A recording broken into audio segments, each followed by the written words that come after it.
Live from Hamburg, New York. It's Saturday night. Here we are in Baker's Bunker. For those who don't know me and you're wondering who I am, I'm Chris Baker at Sabres Prospects on Twitter. Pretty self-explanatory Twitter handle. I cover Sabres Prospects. I have done so for many years, and I have done so without a podcast, something that I've long thought about, but just recently decided to do something about it. So got some equipment that I'm still kind of figuring out. Still have some work to do to get everything talking to YouTube so we can go live. But that is the plan. The plan is to be more regular with this, have a regular content schedule on YouTube. And the concept is live. I think that's the best way to do it. Get some folks in the chat, kind of mix it up with some commenters. Against better judgment, maybe in many instances, but no, that's kind of the plan. So I think before we get into anything here tonight, and really the objective was to just kind of test this out, maybe talk briefly about development camp, but please like the videos, subscribe to the channel, hit the notification bell, because even if live streams are mostly scheduled, there are going to be instances where running late or just randomly going on, emergency podcast, and it would be great if you guys are in there mixing it up when that does happen. So if you hit that notification bell, you'll get that notification and you can hop in. But yeah, just doing this for a long time. I mean, I was thinking about it when I was cruising around the neighborhood with my dogs today. I've been doing this almost 20 years. I think it was 2004 was the first article I published about Sabres Prospects on a website. Started sabresprospects.com January 19th, 2008. And, along the way, did some radio work, did some TV stuff here and there. The objective of when I got into this business a long time ago was to just take the information out there, put it under a showcase for people to see, sprinkling some opinion here and there, like on top 20 prospect rankings and what have you. But I think this will be a better way to do it moving forward. So again, like, subscribe, bang the notification bell, please. I won't say it too much, but I'll say it enough where you'll remember to do it, I think. Because getting this channel going right away and boosting it as quickly as possible is going to be just better for all of us, to kind of get into rhythm and get things going in a very fluid manner. So I'm very excited to do this. But yeah, I bought all this new equipment. I even have a ring light here. I feel like a TikTok influencer. It's very bright, kind of annoying. Now, again, I'm doing this late at night and I have the lights off, so maybe that's part of it. But, if it gets me a tan, that's kind of cool too. I'm kind of into that idea. But no, so, the idea is be regular with this, and that's the plan. And I have some content ideas. I'm not going to stay exclusively, I don't think anyways, in this very narrow prospect vertical. There will be other hockey shows, have some ideas for co-hosts for other shows. We'll get into that down the road in a little bit. But, I might talk about, golf at times. I mean, I don't know. I love golf. I love betting on golf. There's nothing better than having a 75-1 outright on a guy, and you just have that sweat when he's in the mix on Sunday. I kind of have that cooking right now with two of my outright bets that I made this week with Lucas Glover and Doug Gim, both at 60-1. We'll see. I don't know. I'm not feeling super confident, but I'm going to, pour some wine and get a cheese board going tomorrow afternoon and probably watch that happen on CBS. But, no, so, there's going to be some shows. There's going to be some different things on this channel, but I can tell you that there's going to be a prospect update, at least once a week, and, maybe more frequently, depending on, like World Juniors and playoffs, what have, if things happen. But, as far as the non-hockey stuff goes, look, it's current events, and, I don't want to speak in the third person, but, Bakes has takes, and I want to talk about some things, and we probably will. We'll see. But, so that was job one, was just kind of saying, here I am. This is what we plan on doing moving forward. When I say we, I'm talking about me and my dogs. But I think job two, I think it's just briefly talk for a couple minutes just about development camp. Just closed down. It ran Sunday through Thursday, culminated with the 3-on-3 down at Harbor Center. Was awesome to see so many people. Like for a couple of those days, it was nice outside, and maybe it was like steamy, roasty, where maybe getting inside in the rink for an hour was cool, and it was like a good way to cool off. I don't know, but at any rate, it was really cool to see so many people down at the rink, and there was a lot of talent on the ice. Even if Matthew Savoy and Yuri Kulik and Isak Rosane, Noah Ostland, Sevalad Komarov, Tyson Kozak, even if some of these guys weren't there that have generated a lot of buzz and excitement in the Sabres fan community, there was still a great amount of talent on the ice. I had the pleasure of doing color for the 3-on-3 tournament on the Sabres live stream. Did that with Dan Dunleavy and Rob Ray. And it was really cool seeing Dan and Rob see some of these players for the first time in front of them, like Zach Benson. They had never seen him, and just to compete in the motor that this kid brings every time he steps on the ice. Or Nikita Novikov, massive hulking defenseman who isn't even 20 years old yet and is going to keep on getting bigger, but showed his skating game and the way he attacks the play. And there was no hitting in the 3-on-3. And look, at this event, you're not over analyzing or over evaluating the players, but it was really cool to see, especially Rob, who is the color analyst for the Sabres on their broadcast team, to see these guys for the first time and really understand who they are as players. And I think both of those gentlemen walked away impressed with some of the talent that was on the ice. Victor Neoichev was another one. Neoichev. We're going to say his name like 10 different times, 10 different ways until someone figures it out. But he was another one who I think showed some really nice skill, gets to the net. He's got the stockiness and maybe a little bit of that body type, and he's got the battle skills on the wall that we saw in the KHL last year to maybe make more of an impact out of the box than an Alexander Kizikov did this year. Kizikov got better as the year went on in Rochester. I do think that you might see a quicker transition.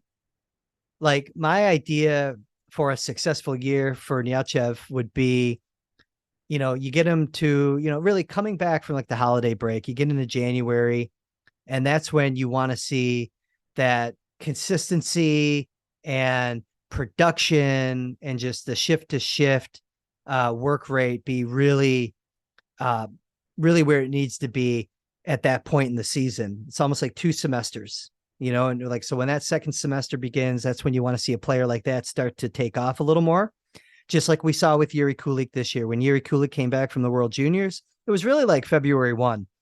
That's when he just started breaking off those goals, man, and just really becoming that player that everyone's excited about now.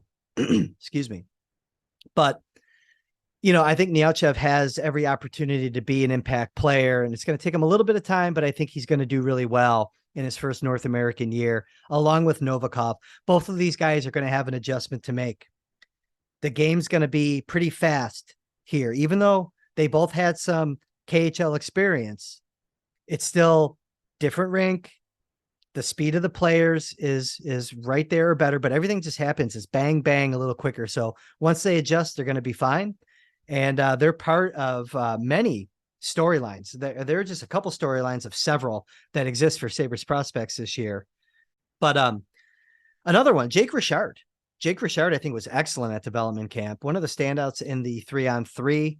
He was a guy that, to me, he showed his goal scoring ability, but it was really about the year-over-year growth for a player like Richard. When you looked at him last year in his first camp, and this happens a lot, they come in, they have some nerves. There's just that lack of comfort. They don't know the coaches. And then they come back that second year. They've been there. They've done that. They have an idea what the drills are, what the expectations are. The relationships have blossomed a little bit with the player development staff, and they just plug right in and they go. And that's what we saw from Richard. Big body, good hands around the net, uses his size to protect the puck in tight spaces down low. And his skating has become more powerful.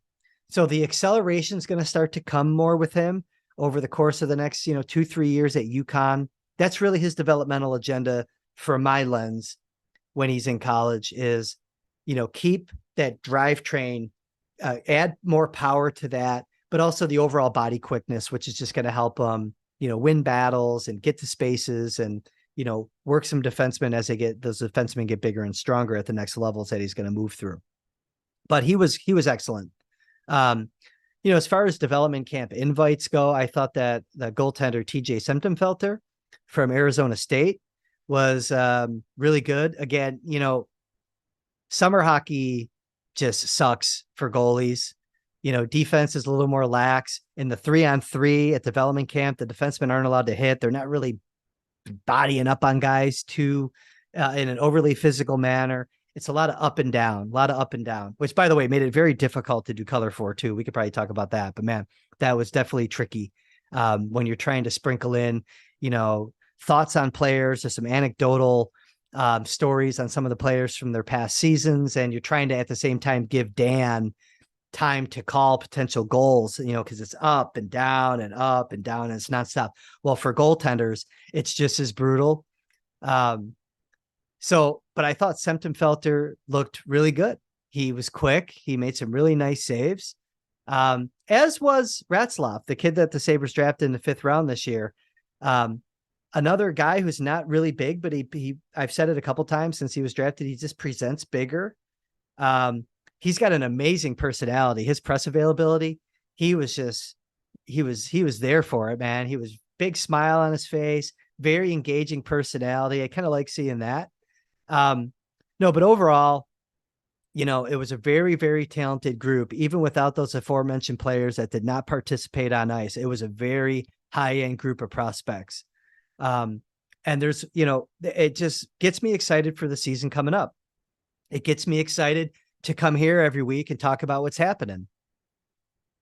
The storylines that are there, the new guys coming into Rochester, Noah Ostlund playing in the SHL, and he's going to play a pretty big role there.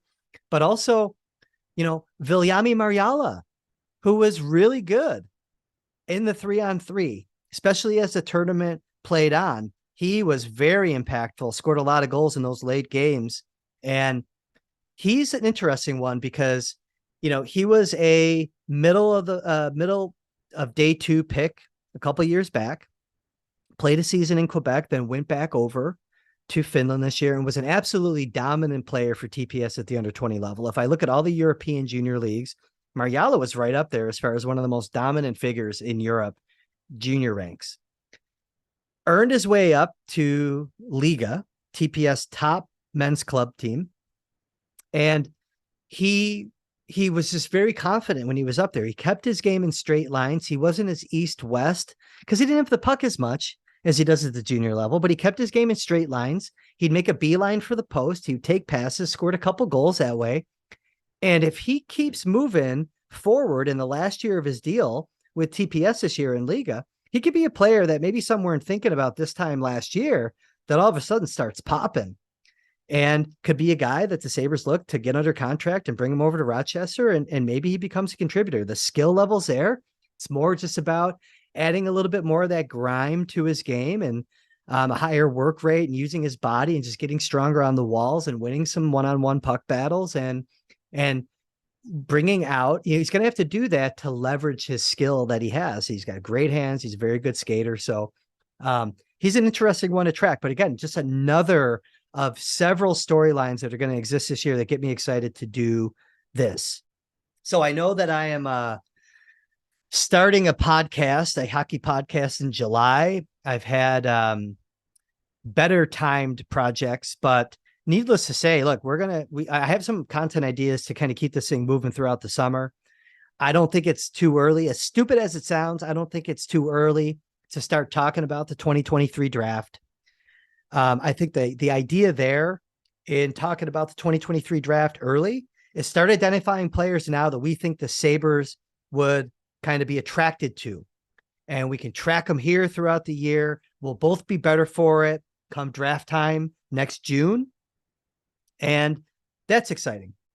But yeah, there's a lot of things to talk about. We're going to do it. And I just, again, I can't do it without your help. So please like the videos, send them to your friends. Let's subscribe to the channel. Let's get the view hours up. Let's hit that notification bell. Get in there and we'll go live. And I will be here in Urine Colored Wall Studios in Hamburg, New York, very often this season. Again, I'm very excited to be doing this. And so be on the lookout. I'll be on Twitter. And I will. Oh, and the other thing too I wanted to mention is, you know, I do expect to continue to be active with the Sabres. We did the draft show where we highlighted some second round targets, which, you know, we talked about Anton Wahlberg and Maxim Sturbach in that episode. It was really cool to see the Sabres actually take two of the players that we discussed in that show. We did the draft night broadcast with the pick of Zach Benson. So the instant reaction there with Duffer and Marty. And of course, we did the 3-on-3, like we talked about, the 3-on-3 tournament with Dan and Rob. But I'm expecting to do more of that as well. Hopefully, we can get some things cooking on Sabres Live with Duffer and Marty. I have some ideas for some content plans as far as the writing goes as well. That's been kind of something that I've been thinking about for a while. There's ideas there, and what that looks like. We'll share those soon. But this is really going to be the primary thing. You know, get this going on YouTube. I'll push it out to audio so you guys can consume the content however you like. But I just think this is a long time coming. I'm excited to do it. It won't always be dark in here. There will be some broadcast done during daytime. I might change this around a little bit. I don't know. I'll get to that. I'm not really focused on the aesthetics right now. I got to get this equipment up and running, just make sure everything's on the up and up, adjust levels, you know. But what I can tell you is that this stuff wasn't cheap, man. So it is not going to sit here and collect dust like that elliptical over there, which has clothes hanging on it right now and a towel. But you know, the one thing I'll say though, by the way, the elliptical, I have used it. It's not just a clothes rack. I lost about 25 pounds since January. And maybe about maybe 25 is probably a little too aggressive. I don't want to put a bad number out there on that. But I feel like I also need to gain a little weight. So I don't know. Maybe we'll talk about that. Maybe we'll talk about my weight gain journey. That'll be exciting, huh? Sit here and watch me eat pizza and down milkshakes. No, that'll be in the form of actually lifting weights and adding muscle mass so I can hit the golf ball longer. But at any rate, I think I've accomplished my mission of what I set out to do tonight. Again, thanks for following over the years. I hope you continue to follow here, and we're going to have a lot of fun with this. So last time, like, subscribe, hit the notification bell, and I will see you next time. Until then, stay safe, stay out of trouble. Or don't. No, don't do that. Just kidding. Stay out of trouble. Stay out of trouble. I'll talk to you guys soon. Thanks.